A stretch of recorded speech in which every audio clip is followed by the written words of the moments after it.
Good morning, everybody. Matt Moda here to give you some NBA player prop bangers for tonight's NBA betting slate. We're talking Saturday, November 2nd. I'm going to have 4 plays for you guys to lock in. The way that we are playing this today, we're taking one under. So instead of finding guys who are going to splash around and get us wet, we got one guy who's staying dry for tonight's splash zone. And then we have 3 overs that we are taking, 2 of which we are climbing juicy ladders for. So 4 players that we are taking bets on tonight. 1 under, 3 overs, 2 ladders. Let's hope that we have a great night tonight. I have a good feeling about the plays that we have. Unfortunately, the bad luck that we've had at the beginning of this NBA season continued yesterday. I only got 1 of my 4 plays to cash. Thank you to Rudy Gobert for collecting at least 12 rebounds. He actually got 14, so we could have laddered that one even higher. But we lost. Jokic 30+ points. That one really wasn't bad luck. That was just other players on the Nuggets scoring. I'm not gonna say that one was bad luck. Aaron Gordon went off for like 25 points in the third quarter in that game. Just wasn't a Jokic scoring game. But the other 2, I will consider not necessarily bad luck, just bad shooting. We had Jaylen Brown over 4.5 first quarter points. He went 2 of 6 from the field in the first quarter. If you're telling me he's going to take 6 shots and make 2 of them, I'll like my chances that he would score at least 5 points because he normally gets to the line. He didn't last time. He also normally makes at least 1 3-pointer. He went 0 of 2 from 3-point range, so that goes down as an L. And then we had Kevin Huerter over 2.5 made 3-pointers. He made the first 3-pointer of the game for the Kings. Like literally the first minute of the game, he splashed a 3-pointer. Then he continued to go 1 for 7 from deep the rest of the game. So he shot 2 of 8 overall. If you're telling me that we're going to get 8 3-point attempts from Kevin Huerter, I would hope that he would make at least 3. Unfortunately, he did not. Those just go down in the record books as losses. That continues a brutal week of guys getting incredibly close and hooking us on these props. So on the season, we are down over 6 units. That's rough. Admittedly, we didn't have a stretch this bad at all last year, especially not to begin the year. But if you just look at the entire sample size of last year, the strategies work. Plus 118 units of profit last year, over 15% ROI. It's been a tough start to the year, but I'm confident that we're going to get things to turn around, especially with the way that these plays have been losing. It's not like every single one of them has just been completely off. Some of them have, for sure. I'm not going to pretend that it's only bad luck, but it's not just bad luck. So anyways, with all that stuff out of the way, let's start talking bangers for tonight. Play number 1, and this is our first under play of the slate. We're taking James Harden under 23.5 points. You can get this at -115 odds at DraftKings. This is going to be a full unit play on this under. It's my first under of the year. Probably my favorite play of the day, if I'm being honest with you. I absolutely love this under on James Harden. It's really just the matchup against the Thunder. The Thunder, just have a really good defense in general. But one thing that they're very, very stingy at, like literally the best in the NBA, they don't give up anything to guards. They don't give up to anybody who can run a pick and roll, anybody who's adept at pull-up shooting. That's not how the Thunder give up points. And I also like this play because it's a nice fade of recent results. James Harden has hit this prop in 4 of 5 games so far this year. So people are just going to look at the win percentage and want to take his over without digging a little bit deeper into it. So I do think that there is value on finding plays like that. Harden, unsurprisingly, scores the majority of his points as the main pick and roll ball handler. According to Props Madness, 31% of Harden's points come as the main pick and roll ball handler. Again, that is the most by far the way in which that he scores. The Thunder have quite literally allowed the fewest points per game to pick and roll ball handlers, and by a mile too. It's like not even close between them and the team that's given up the second fewest points. They've only allowed 5.8 points per game to pick and roll ball handlers. The Thunder have. The next closest team is at 11.2. So like literally they're allowing less than half of the number of the team that's in second. It's just crazy how much better they've been than the rest of the defense and the rest of the NBA in terms of their defense at guarding pick and roll ball handlers. And part of this is because they don't allow these pick and roll ball handlers to pull up from shooting, from deep, from mid-range, from whatever. Harden scores a ton from pull-ups, right? That's part of his pick and roll games, pulling up from deep, like 47% of Harden's shot attempts are above the break 3-pointers. All those are pull-up 3-pointers. The Thunder have allowed the second fewest points per game from above the break 3-pointers, and they have allowed the fewest made pull-ups in the NBA as well. And even more than that, if we go even deeper, Harden scores 17% of his points from isolation. The Thunder allow the fewest ISO points in the NBA. It's just a design. The Thunder defense don't get beat by guards like this. So I'll gladly taken under on Harden, especially considering he's hit this in 4 or 5 games. Perfect opportunity to fade those recent results. That's play number 1. Play number 2 is a Donovan Mitchell ladder. We're taking him over 25.5 points, minus 105 odds at ESPN Bet for a 1-unit mixed slam. And then I'm also putting a quarter unit on him to get to get him to get to 30 plus points at plus 220 odds at DraftKings. So the lowering the unit size of the ladder, of course, because we want to make sure that we are steady in the green if the mainline play hits. And I admit that we've gotten burned. Part of the bad luck we had was a play on Donovan Mitchell. We had him to score over 25.5 points. He scored 15 in the first quarter. Thought we were well on our way for a W. But that was a game against the Lakers that ended up being a blowout. You know, I was on record saying Mitchell is going to play the majority of the game as long as this game isn't a blowout by like 30 plus points in the third quarter. Well, guess what?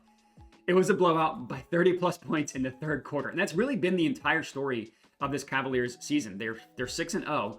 5 of their 6 wins have been by 10 plus points, and 3 of them have been by 15 plus points. So because of that, Mitchell's only averaging 30 minutes per game. The one game this year where the Cavs won by fewer than 10 points, unsurprisingly, is the game in which Mitchell played the most minutes. He played over 33. Every other game has been hovering around 30.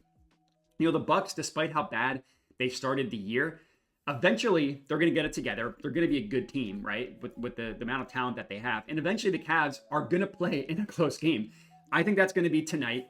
And when that happens, obviously Mitchell's going to have to start being aggressive in the fourth quarter, which he hasn't had to be.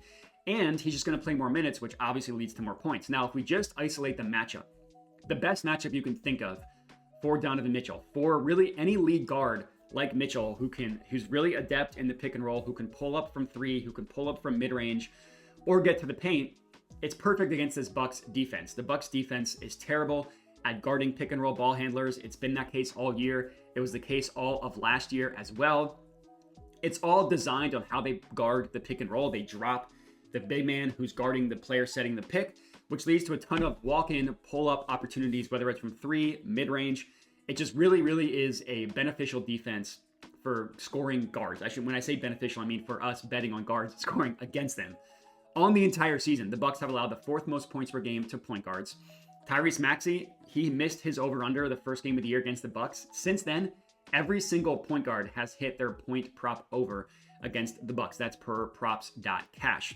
Again, it's all because of their style of defense. They allow the 5th most pull-up 3-point attempts in the NBA, the 2nd most mid-range pull-up attempts in the NBA, and they get smoked by ball handlers, pick and roll ball handlers, such as Donovan Mitchell. They've allowed the highest points per possession to pick and roll ball handlers in the entire NBA. And even taking into account Mitchell's slow start, which is not slow because he hasn't been playing well, slow because he just hasn't been playing enough, Mitchell still attempted the 11th most pull-up 3-pointers per game, 12th most mid-range field goal attempts per game, and has scored the 15th most points as the pick and roll ball handler. Again, when he starts playing more minutes and more higher leverage games, those numbers are going to come up. I'll gladly take another play on Donovan Mitchell's point prop in a plus matchup. That's play number 2.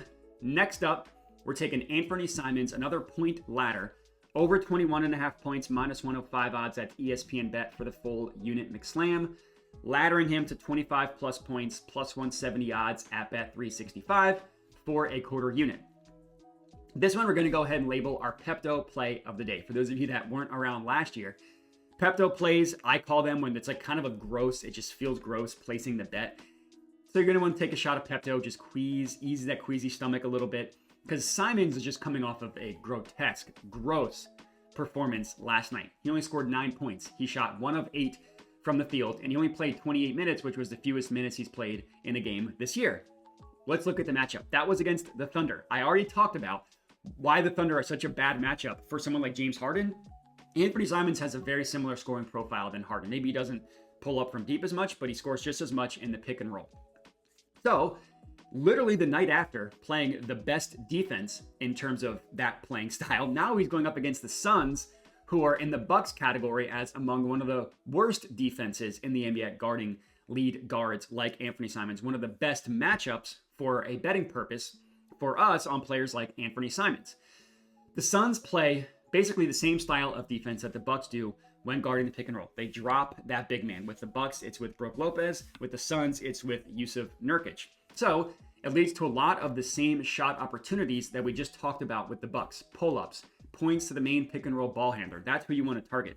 That's perfect for Anthony Simons. Even if you take into account the gross game that he had last night, still having a decent season overall, over 21.5 points in 3 of 5 games. In 2 of those games, he hit the 25 plus number that we need to climb the full ladder. And to give you context around the matchup, the Suns allow the second most points per game to pick and roll ball handlers per Props Madness. They allow the most pull-up field goal attempts in the NBA. And Simons, even with the gross performance last night, he scored the 10th most points per game as the pick and roll ball handler, and the most points on the Blazers from pull-up shooting. So again, you want to look at the matchup here. 5 of 6 point guards against the Suns have gone over their point prop. That includes a monster performance from Luka. Now, Simons is not Luka. Of course he's not. Luka scored 40 points. If Luka can put up 40, Simons can put up 25. That's how that math works. That's play number 3. Last up, our 4th and final pick of the video. Kelly Oubre, 20 plus points, plus 135 odds at bet 365. Just taking the one play, the pumped up number at plus 135. If you wanted to be safer, you could take his over under juice prop at like 17.5 or 18.5. You know me, I want to pump those numbers up and get plus money. Admittedly, the bad luck that we've had is because we've been taking some higher numbers, but that's going to turn around. That luck is going to shift the other way, and we're going to start cashing some of these out. Oubre, kind of similar to Simons, a little bit of a Pepto play here. It's been a rough 2-game stretch for Kelly Oubre. That was coming off of a great first 2 games for Kelly Oubre, so it only makes sense for him to come back down to earth a little bit. Now's the time to buy back in on Kelly Oubre's point prop. Phenomenal matchup against the Memphis Grizzlies. Looking at Oubre, he scored 20 plus points in the first 2 games of the year, 21 points against the Bucks, 28 points against the Raptors. Last 2 games, only scored 14 points and 13 points, and that was on 6 of 18 and 5 of 14 shooting. He also went a combined 2 of 10 from deep in the last 2-game stretch, and that was after going 4 of 12 from deep in the first 2 games. A couple things we like to see about those numbers. Number 1, kept shooting, right? That's the most important thing here. Are you going to try and shoot through a slump? We know Kelly Oubre will. Another thing that we like to see, his minutes did not change. Continued to play 30 plus minutes even when he couldn't shoot. And that's good because we know that the Sixers coaching staff is going to give him time to come out of this slump. And really his athleticism, his on-ball defense, just what he kind of brings is too valuable for the Sixers. So they're not just going to bench him if he's not shooting well. So we can expect the minutes, and we can just expect some positive shooting regression for Kelly Oubre in general. Not even mentioning, this is a great matchup for him as well. The Grizzlies' style of defense is very aggressive with ball pressure, so they don't give up a ton to lead ball handlers or anything like that. What they do is they give up a lot of points to spot up shooters, secondary playmakers such as Kelly Oubre on the year. Per Props Madness, the Grizzlies have allowed the 4th most points to spot up shooters in the NBA. That's where the majority of Kelly Oubre's offense, his points come from, right? Maxey runs a pick and roll. Oubre's standing there. They kick it out to Oubre for him to shoot, or he just pumps and goes and drives to the rim. That's how he scores. And when you look at it, the Grizzlies, they've given up the most catch and shoot 3-point attempts in the entire NBA. When you give up a lot of catch and shoot 3-point attempts, you're going to give up a lot of points to spot up shooters. That makes sense. And unsurprisingly, Kelly Oubre leads the Sixers in catch and shoot 3-point attempts per game. This is also a good game. Oubre likes to run, get out in transition. 20% of Oubre's points this year have come via transition. The Grizzlies also have the 5th worst transition defense in the NBA. Without Embiid, the Sixers run. Yeah, that leads to some Maxey points as well. It also leads to points to athletic guys like Kelly Oubre. I think he's going to have a good game tonight, come through for us. And that's all we got. 4 plays for you guys to lock in. Make sure to like the video, comment, subscribe. If you're interested in getting all my plays sent directly to your phone, check out my Dub Club. Everything that I'm playing goes out to the Dub Club, $5 a month. It's the same plays that you see me give out for free on YouTube and on Twitter. Dub Club just gets them first. So by the time you're watching this, if the odds are different, or you just don't care to always watch the YouTube videos, that's when I point people to the Dub Club. Gets sent to your phone. Again, text, email, Telegram. If you're interested, check that out. If you're not interested, no problem. You can still get everything sent to you for free via YouTube and Twitter. Follow me there at Jedi Modai, and that is all we have. I appreciate everybody for watching, and have a good one.